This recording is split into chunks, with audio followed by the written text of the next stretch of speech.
오늘 말씀의 제목은 맥주 감사 주일에는 무엇을 감사해야 할까라는 말씀의 제목을 가지고 함께 연애를 나누겠습니다.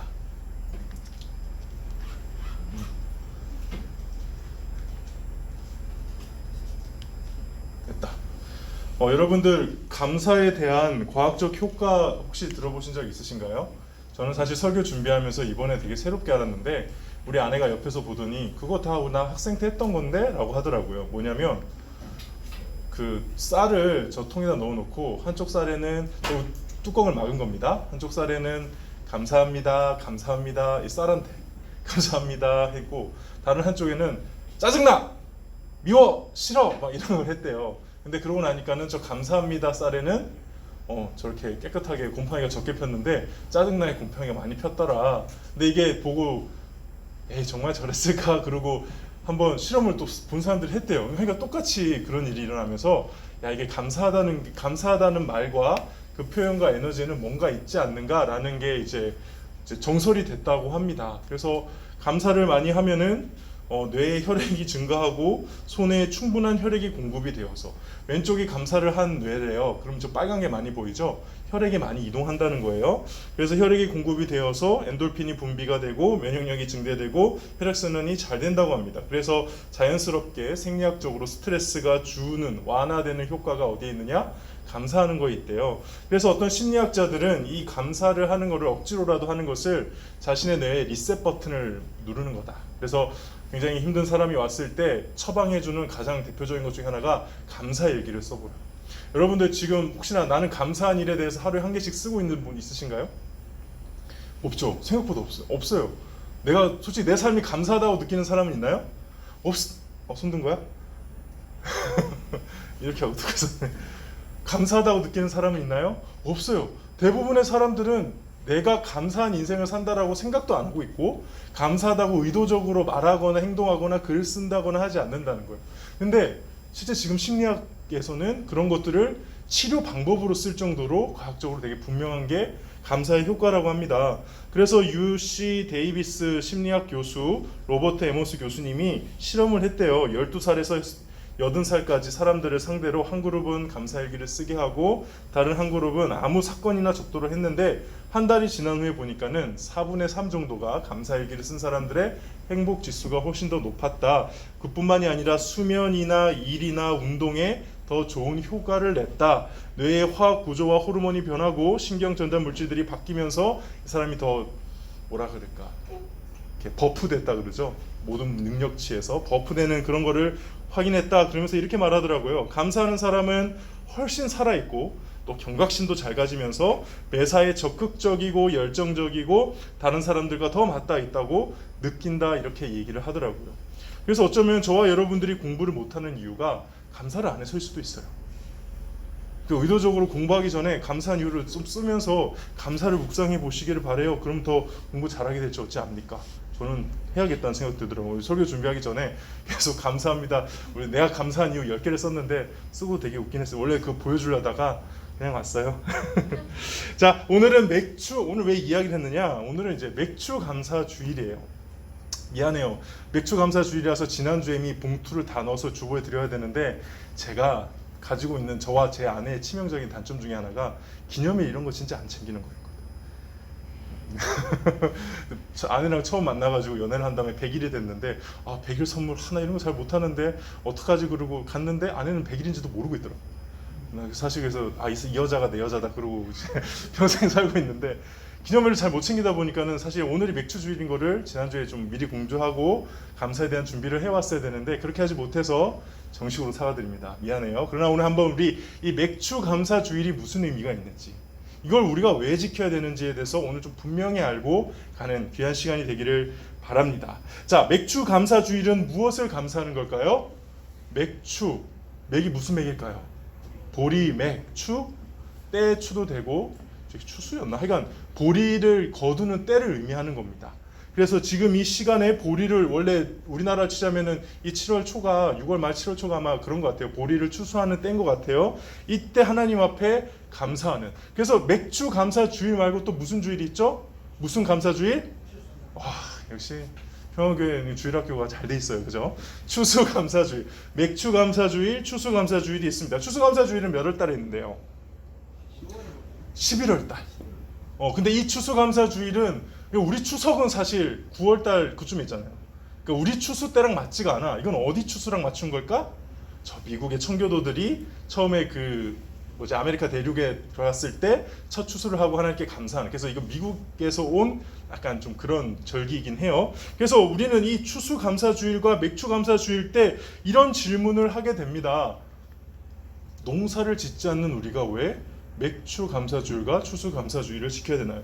자, 여기서 이번 올 2020년 상반기 동안에 보리 농사를 정말 잘해가지고 보리 농사까지도 바라지 않아요. 농사를 잘해서 뭔가 소출을 거둔 사람이 있나요? 없죠. 우린 다 도시 사람이잖아요. 그렇지 않나요? 남양주는 도시가 아닌가요? 도시 사람이잖아요. 여기서 지금 보리를 수출한 사람이 없다고요. 여기서 무슨 작물을 재배한 사람이 없다고요. 근데 왜 우리는 이 맥추감사주일과 추수감사주일을 지켜야 하는가 라는 질문을 하게 된다는 것이죠. 근데 우리가 이것에 대한 답을 하기 위해서는 바로 구약의 3대 절기, 성경에 나오는 구약의 3대 절기에 대해서는 좀 알고 가야 합니다. 그런 것까지 알아야 돼요. 이거 기독교인의 살짝 기본기에 해당되는 거예요. 그냥 외우세요. 이해하려고 하지 말고 외우세요. 구약의 3대 절기 하면 뭐다? 유월절, 맥추절, 수장절. 처음 들어보는데요? 아마 이렇게 보면 좀 처음 들어본 게 아닐 거예요. 유월절은 하루 지키고 그 다음 일주일을 무교절로 지키거든요. 그래서 보통 저거 하나 묶어요. 맥추절은 다른 말로 오순절이라고 해요. 오순절 들어봤죠? 네, 맥추절보다는 오순절을 많이 들어봤을 거예요. 또 77절이라고 해요. 7일씩 7번, 49일 지난 다음에 오순절은 50번. 그렇기 때문에 저 맥추절을 오순절 혹은 77절이라고 합니다. 수장절 대신 초막절이라고 들어봤죠.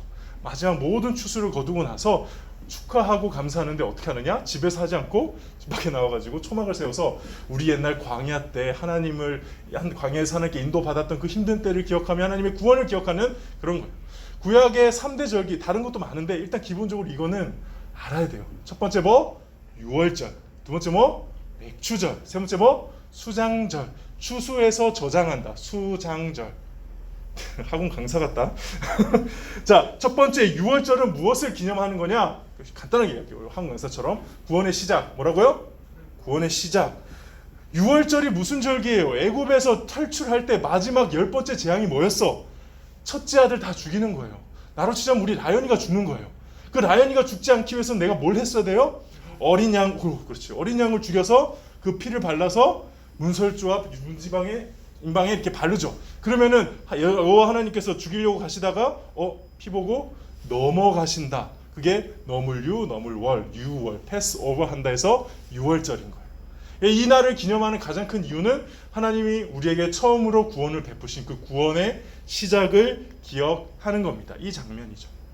두 번째, 맥추절은 뭘까요? 중간에 구원의 과정을 기뻐하는 거예요. 왜냐하면 이 맥추절은 이스라엘 백성들이 이 절기를 지키는 거에 있어서 가운데쯤에 곡식을 첫 번째 보리와 유월절 좀 지나서 보리를 추수하거든요. 그 다음 맥추절에 저기 맥이 사실은 보리가 아니에요. 뭐냐면 밀이에요. 밀을 추수하고 그 다음에 이제 하반기에 많은 과일들을 추수해서 마지막에 수장절에 추수하는 그때 그 중간에 드리는 감사거든요. 그러니까는 구원의 과정 가운데 하나님께 감사를 드리는 장면인 겁니다. 구원받은 백성이 자신의 삶 중간에 잠깐 멈춰서서 지금까지 하나님께 하신 하나님, 구원을 이루시고 나를 구원을 이끌어 가시는 하나님을 감사하는 것. 그래서 맥추절은 구원의 어디? 과정. 마지막 수장절은 뭘까요? 구원의 완성이에요. 우리가 마지막 때 추수할 때가 이르는다 그런 얘기 하잖아요. 그래서 하나님께서 모든 것을 다 이루신 다음에 알곡과 가라지를 나누시고 완전히 주의 백성들 영적인 추수가 일어나는 그때를 바라보며 지금 한 해를 마무리하는 명절로 수장절을 지킵니다. 그래서 유대인들은 기본적으로 유월절을 시작해가지고 수장절까지 지키면서 하나님의 구원의 시작을 다시 기억하고 구원할 가시는 하나님을 기억하고 구원을 완성하시는 하나님을 기억하며 한 해를 돌아보는 것이죠. 이제 이 얘기를 하기 위해서 자, 그러면 우리는 구약이에요, 신약이에요? 신약이죠. 신약 사람들은 어떻게 저거를 이어받아서 지켜? 우리 지금 유월절 안 지키잖아. 여러분들 유월절 지키면 안 돼요. 유월절 지키는 데가 있죠. 하나님의 교회라고. 나보고 6월절 왜 안 지키냐고 이렇게 물어보면서 나 전도하려고 왔다가 내가 막 박살내서 보낸 적이 한 번 있거든. 이게 원래 이렇게 목사한테는 접근하면 안 되는데 어쨌든 보통 내가 평신도인 줄 알고 접근했나 봐요. 그래서 내가 내 앞에 성경을 펴고 막 얘기하길래 저 신대원 다니는데요 이렇게 얘기하니까는 도망가시더라고요. 자 6월절 구원의 저기 6월절에 해당되는 우리한테 있어서 지키는 절기는 뭘까요?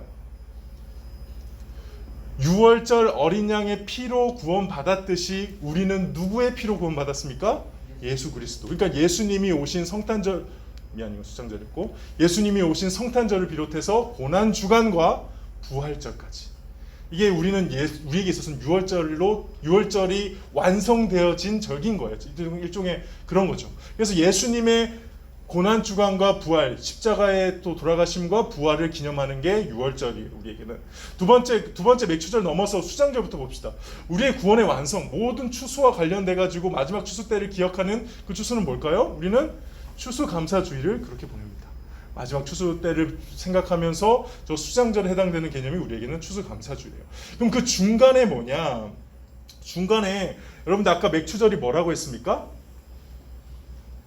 오순절이라고 했잖아요. 여러분들 그 예수님이 십자가에 못 박혀 돌아가시고 부활하신 다음에 승천하시고 언제 성령이 임하셨습니까? 오순절에 임하셨죠. 그거를 기억하면서 우리는 성령 강림주일과 맥추 감사주일, 지금은 좀 떨어져 있긴 한데 약간 이 두 가지를 저 맥추절의 어떤 정신을 이어받아서 예수님이 완성한 것으로 우리는 지키고 있는 겁니다. 그러므로 우리가 여기서 이제 답이 나오는 거예요. 오늘 주제와 설교의 핵심 내용이 답이 나오는 거예요. 우리가 이 맥추절을 지키면서 무엇을 감사해야 할지 말입니다. 오늘 그 부분만 두 개만 딱 간단하게 얘기하고 설교를 마치도록 하겠습니다.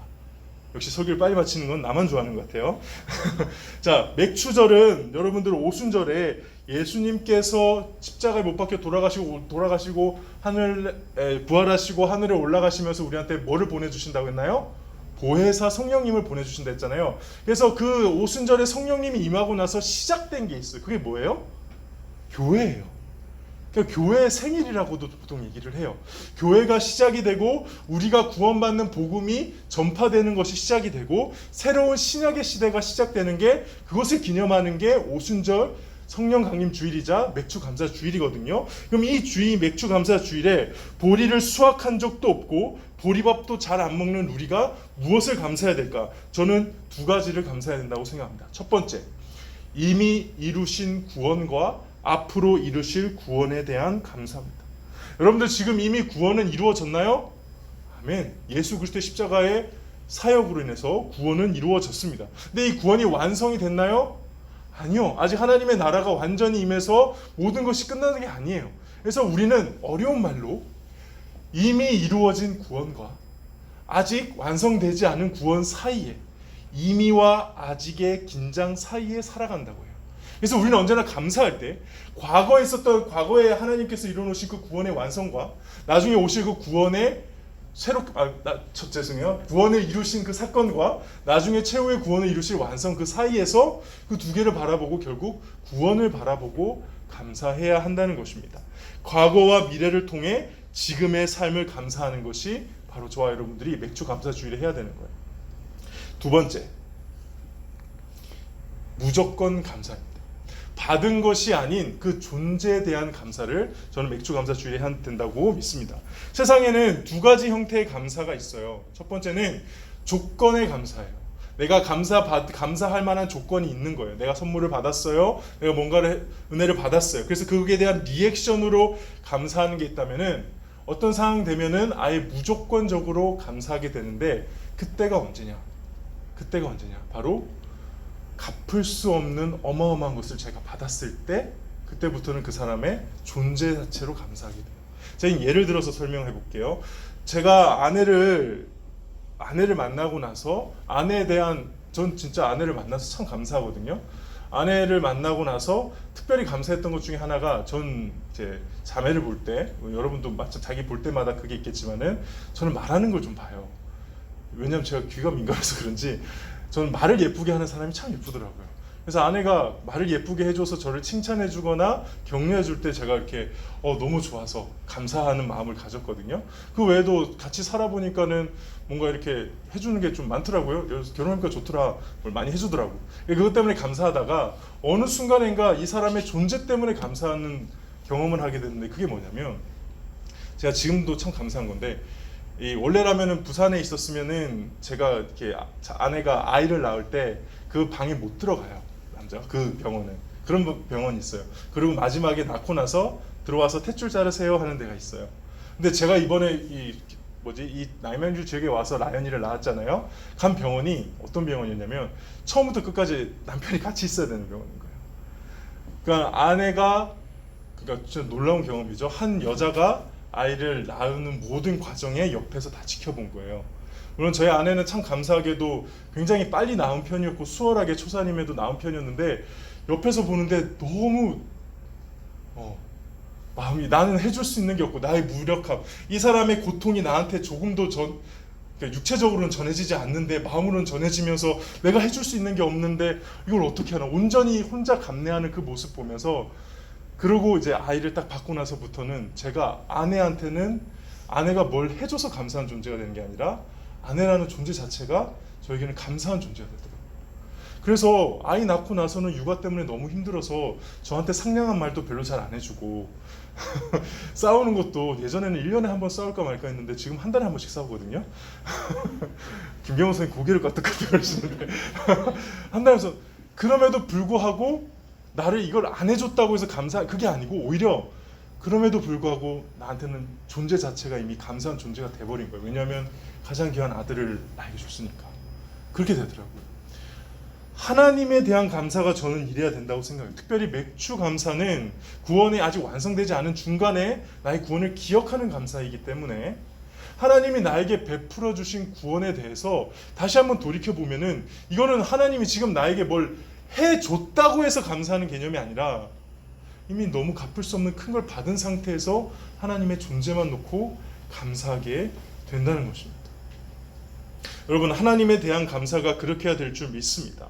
하나님은 정말 갚을 수 없는 큰 것, 독생자를 주셨지 않습니까? 그리고 우리에게 구원의 길을 열어주셨지 않습니까? 이미 받은 것을 생각하면 그게 상상할 수 없는, 이해할 수도 없는 너무 큰 사랑이라서 하나님께서 지금 나에게 무엇을 해주고 안 해주고에 따라 하나님께 감사하고 안 하고가 결정되는 개념이 아니라는 것입니다. 만약에 하나님이 정말 독생자를 주심으로 지옥의 자녀로 죽어야 할 우리를 하나님의 자녀로 천국 백성 삼게 하신 것이 사실이라면, 그분이 이 순간 이 세상에서 나의 모든 것을 앗아간다 할지라도 나는 하나님께 마지막까지 감사할 수밖에 없다는 것입니다.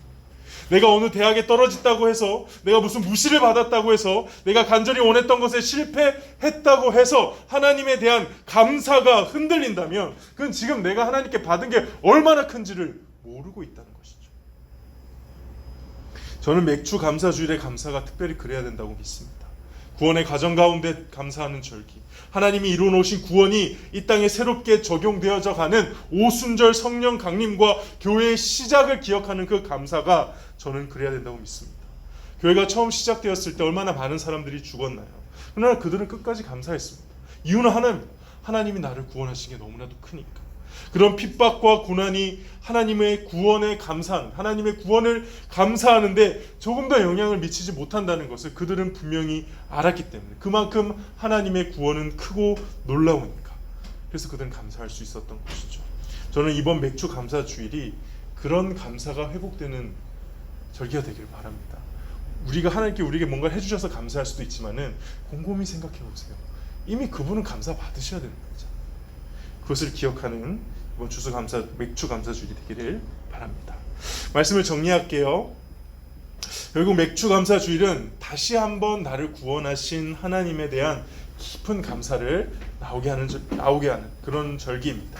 하나님이 나한테 무엇을 해 주셨어 감사해, 이게 아니고 이미 주신 것을 혹시 잊고 살진 않았나 다시 기억하는 감사이죠. 우리가 지금 찬양 한 곡 할 건데요. 이게 제가 우리 아들에게 자장가로 가끔 불러주는 찬양인데, 하나님은 너에게 이런 분이셔, 하나님은 너에게 이런 분이시라는 것만으로도 너는 큰 축복받은 아이야, 이런 마음으로 불러주는 찬양입니다. 제가 대학교 다닐 때 우리 학교 교수님 아들에게 지어주신 노래라고 해요. 개인적으로 참 좋습니다. 이 찬양을 묵상하면서 느끼는 것은 하나님이 나한테 뭘 해주셔서, 물론 그 이야기도 있지만은 그 하나님 자체에 대한 묵상이 전되더라고요. 여러분들, 하나님이 주실 그 손에 무엇 때문에 하나님께 감사하나요? 아니면 그 하나님의 존재 자체에 감사하나요? 한번 찬양을 하면서 우리 같이 묵상해 봤으면 좋겠습니다.